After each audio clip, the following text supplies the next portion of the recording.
es una plataforma del Comité de Educación de Vega Coop.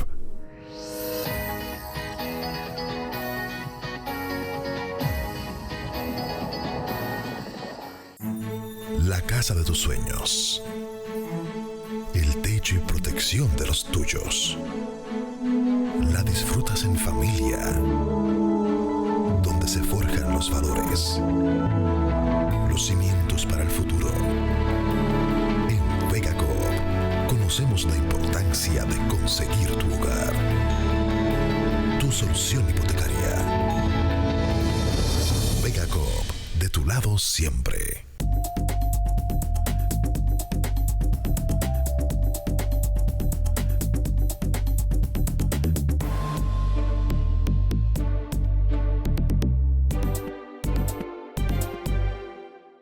Vega Coop siempre está a la vanguardia de la tecnología y buscando cómo satisfacer las necesidades de nuestros socios y no socios.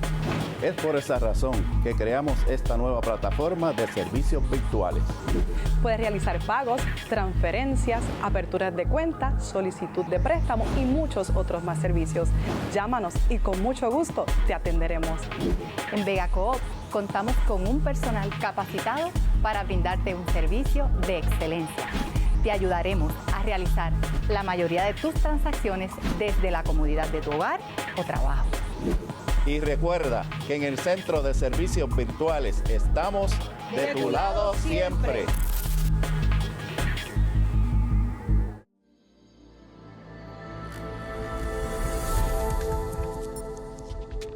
Saludos amigos, bienvenidos a Muévete, el programa del cooperativismo. Continuamos conversando con el licenciado Luis Sánchez Betance sobre el tema que nos ocupa y que ocupa la mente de tantos puertorriqueños, el tema migratorio y las órdenes ejecutivas del presidente Donald Trump.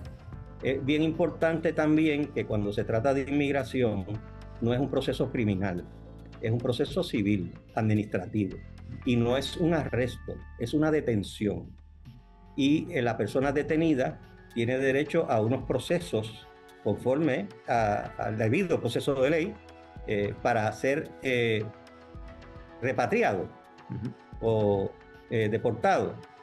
Una nota al cárcel sobre eso, y no con eso quiero ni me interesa infundir temor, pero hay unos movimientos, si es que ya no lo ha habido, pero no estoy seguro, donde los Estados Unidos están negociando con otros países para que esos países acojan o reciban los deportados, aunque no sean de ese país,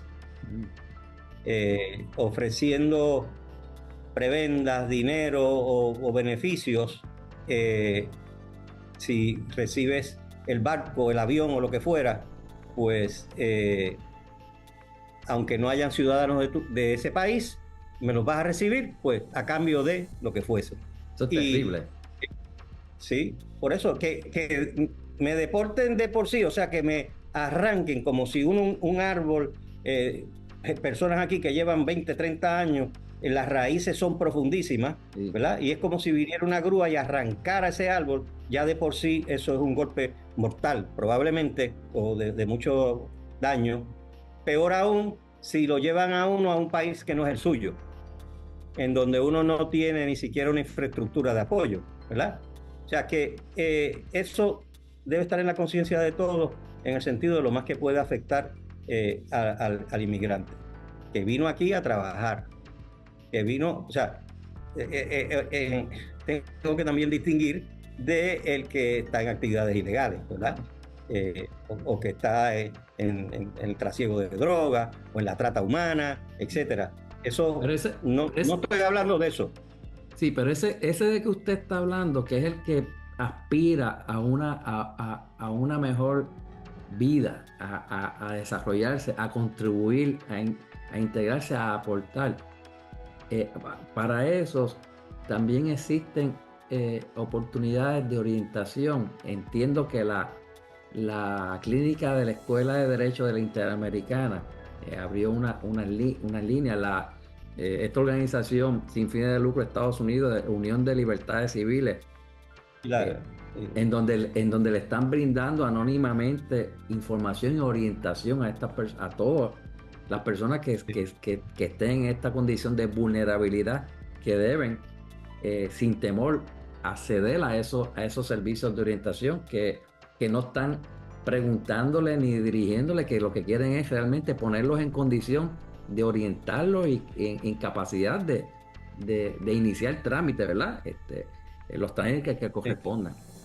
Sí, eso es correcto. Hay varias organizaciones, entre ellos la ACLU, que es la Unión de Libertades Civiles de los Estados Unidos, que es una entidad separada y distinta del gobierno, que no tiene ninguna conexión con el gobierno. Es decir, que lo que se diga o se haga dentro de esa esfera, en efecto, es hasta protegido por el privilegio abogado-cliente, porque uno está buscando asesoramiento legal, ¿no?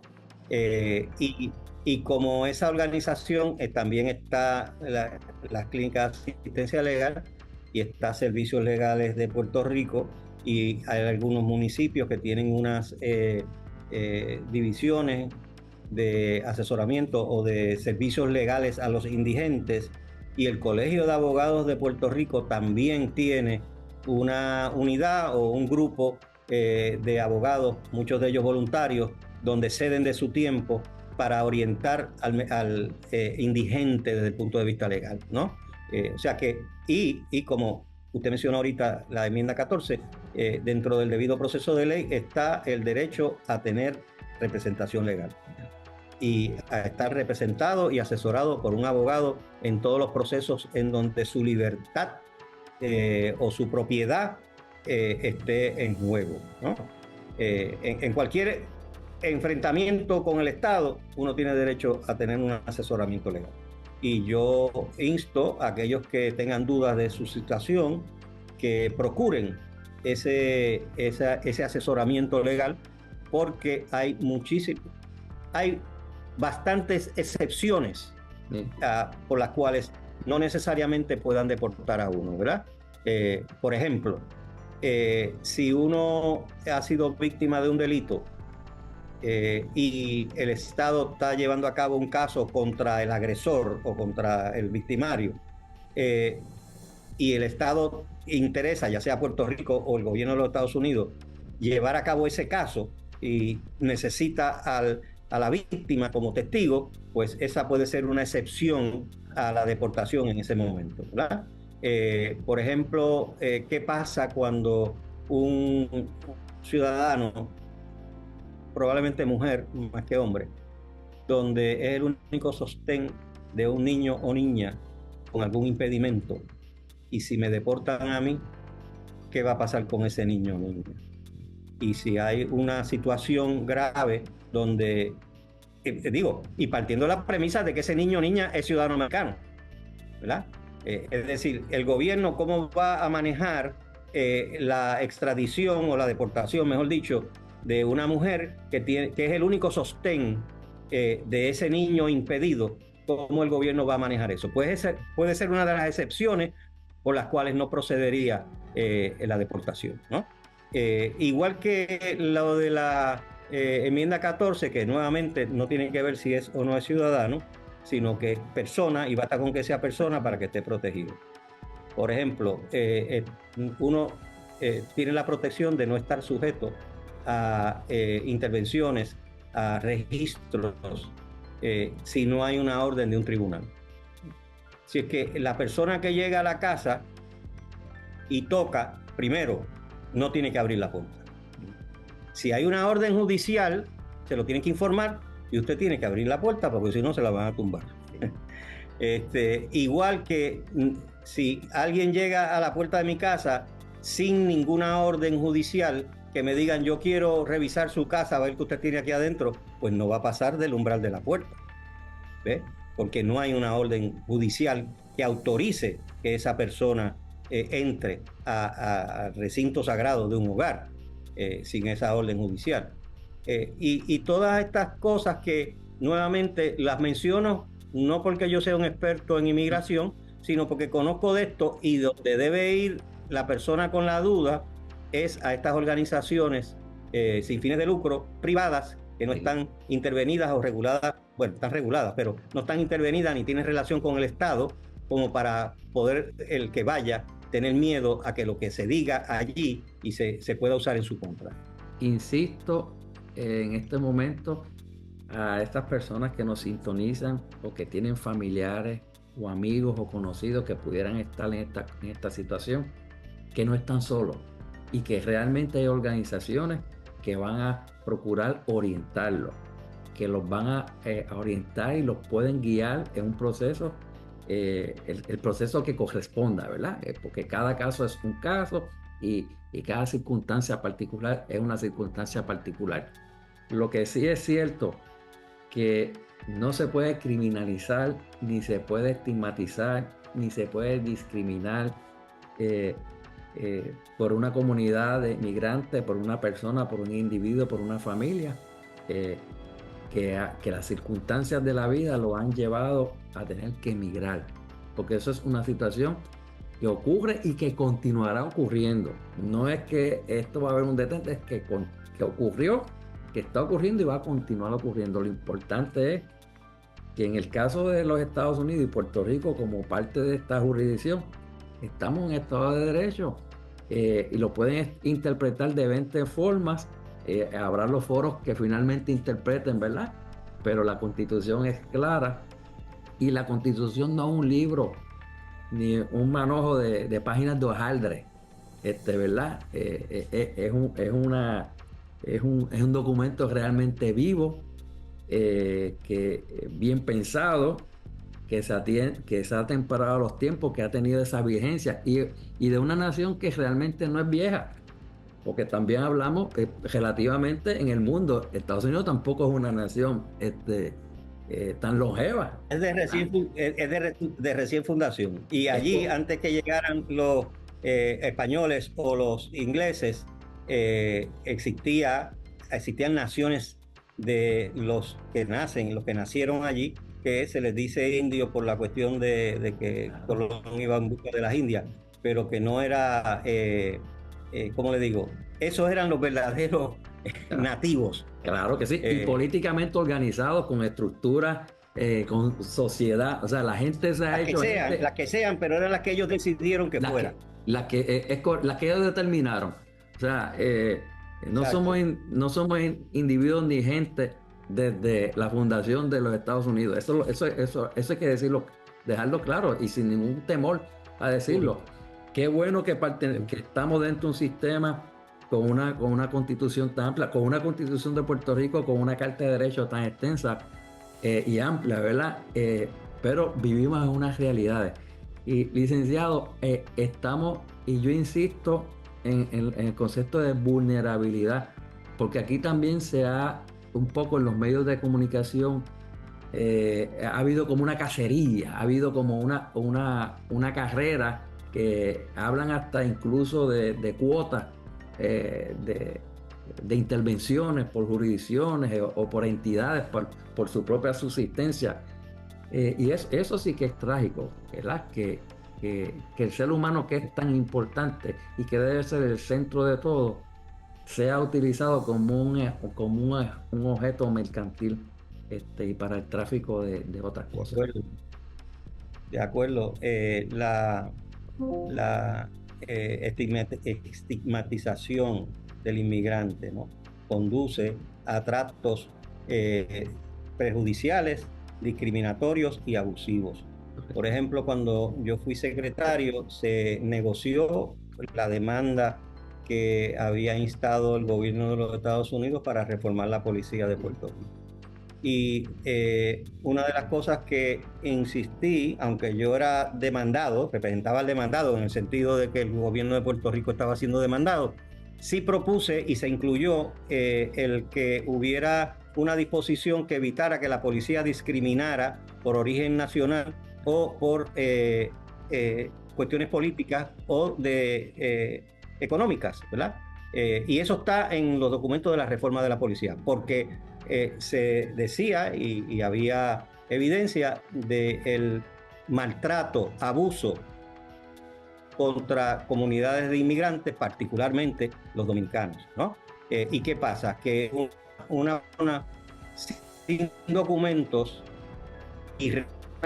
ilegal, pues se va a tener que quedar dado, como decimos por ahí, porque no se va a atrever a ir a un tribunal o a la policía a reportar, porque entonces el que queda perjudicado es la víctima, porque no tiene documento. Y entonces eso hace que el abusador quede impune, que es una de las cosas que tenemos que eliminar en Puerto Rico. Hace unos años también yo trabajé asesoré a una entidad que estaba en el mundo de los seguros, que se estaba fraguando de parte de un seguro privado en Puerto Rico, el que no tuviera que tener seguro social para poder tener un seguro médico, porque ese es otro problema también de los inmigrantes, que no tienen los papeles en orden porque no pueden ir al hospital, porque o es Medicaid o es Medicare o el seguro el que fuera, y no tiene porque no tiene número de seguro social. Y entonces, volviendo al tema de la vulnerabilidad que usted mencionaba al principio, son vulnerables en casi todos los aspectos, ¿verdad?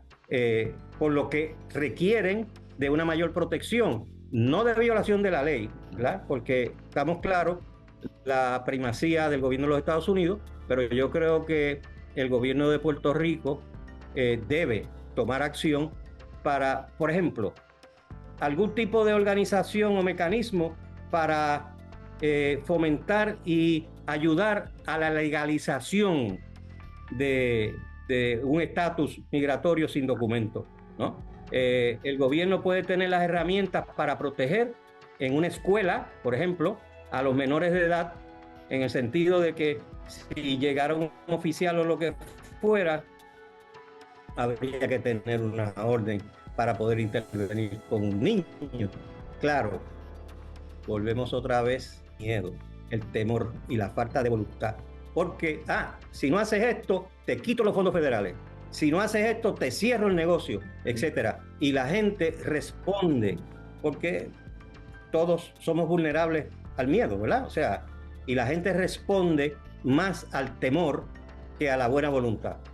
Y muchas veces se hacen cosas o se inhibe uno de hacer cosas ante el miedo de que pase algo malo a la persona, a su negocio o a su familia, ¿no?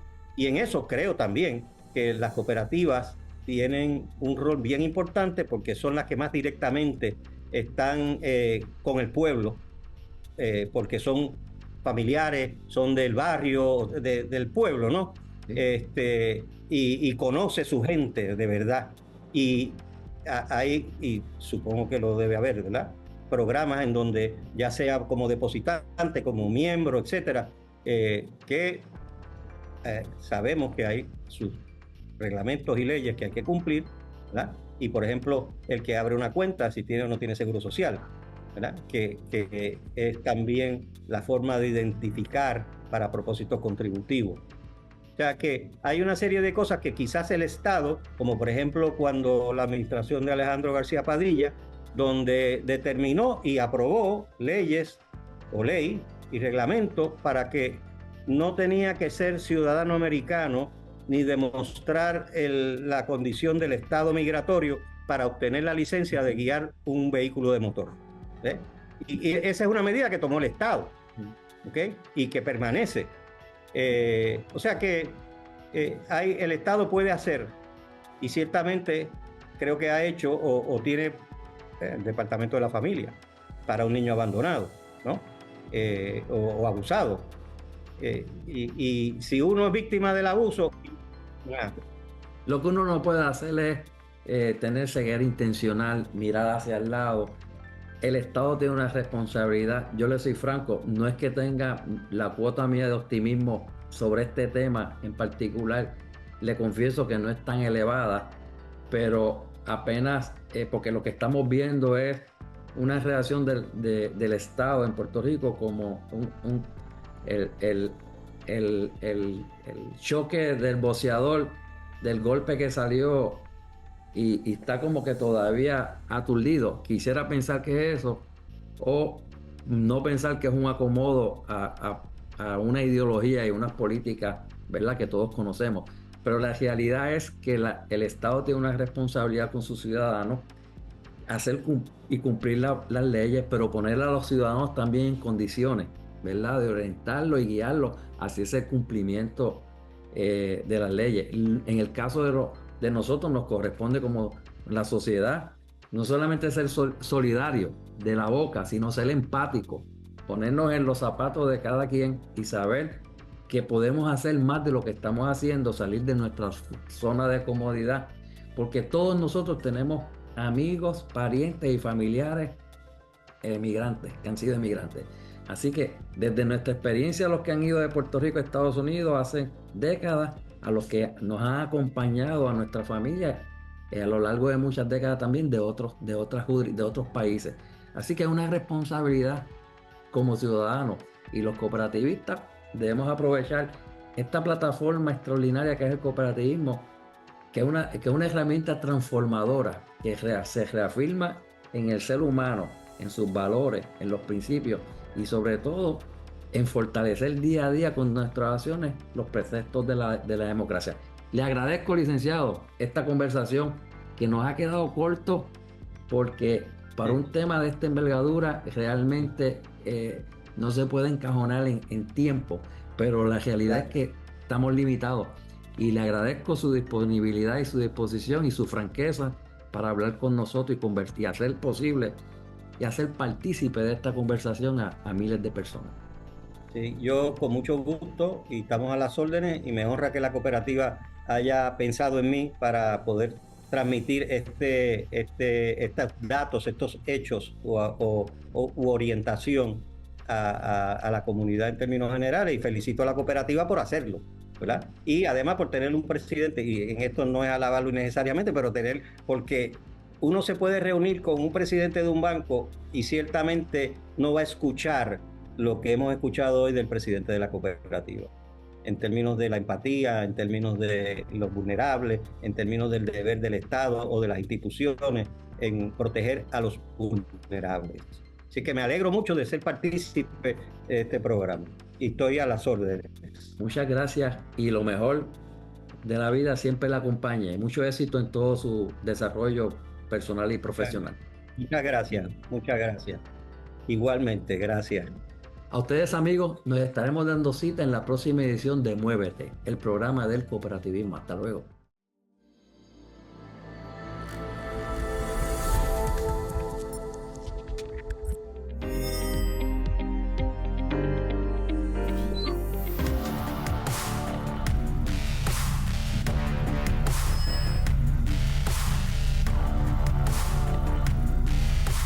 Pronto tendrás tu casa en el metaverso. Mientras tanto, te ayudamos a comprarla en la isla.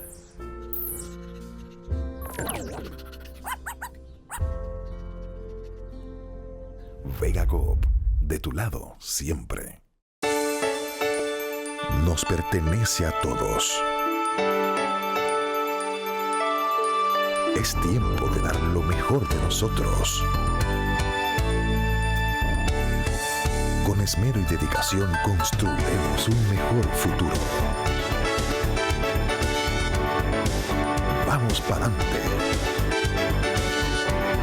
Puerto Rico nos necesita. Vega Coop, de tu lado siempre.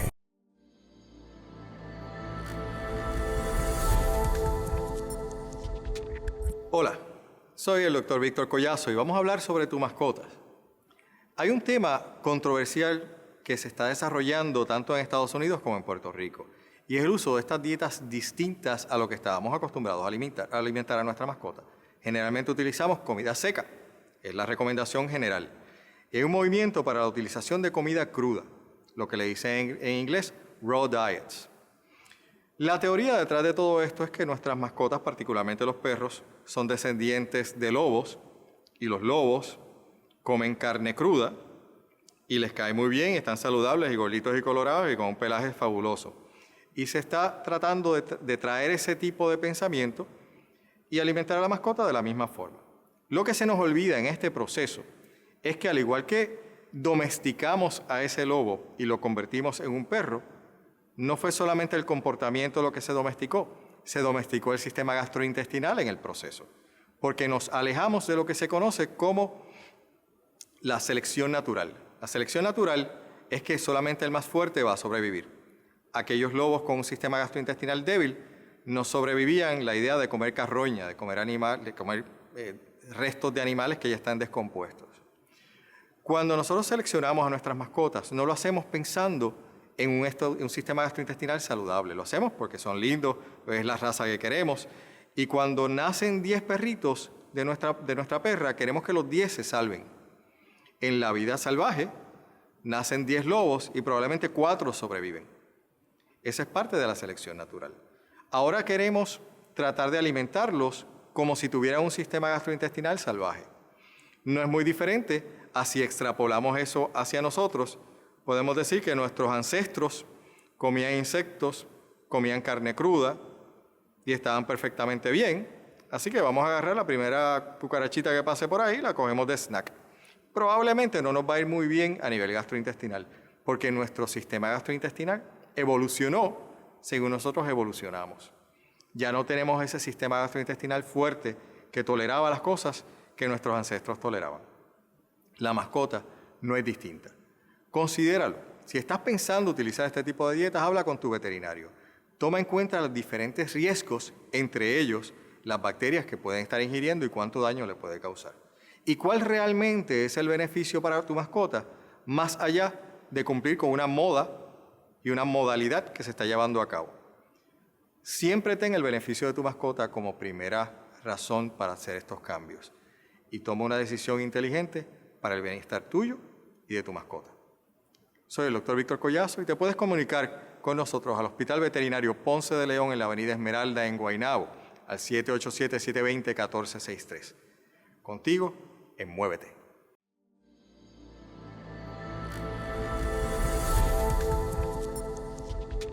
Nos unimos para brindar servicios a nuestra gente. Somos personas ayudando a personas. Todos tenemos los mismos derechos en beneficios y decisiones. Promovemos el bienestar social y el desarrollo económico en las comunidades. Las tasas de interés más favorables. Distribuimos las riquezas equitativamente, con alta satisfacción de sus miembros. Vivimos y nos reinventamos para ofrecerle lo mejor. Únete y disfruta de nuestra experiencia financiera. Porque todos somos dueños. Vega Coop, de tu lado, siempre.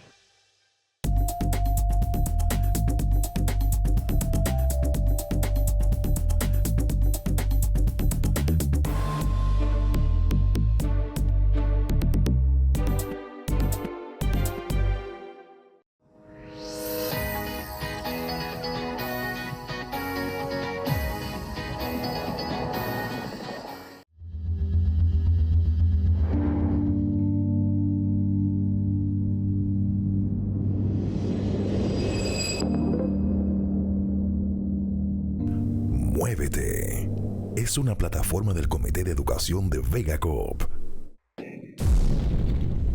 Produce Here and Now para Vega Coop.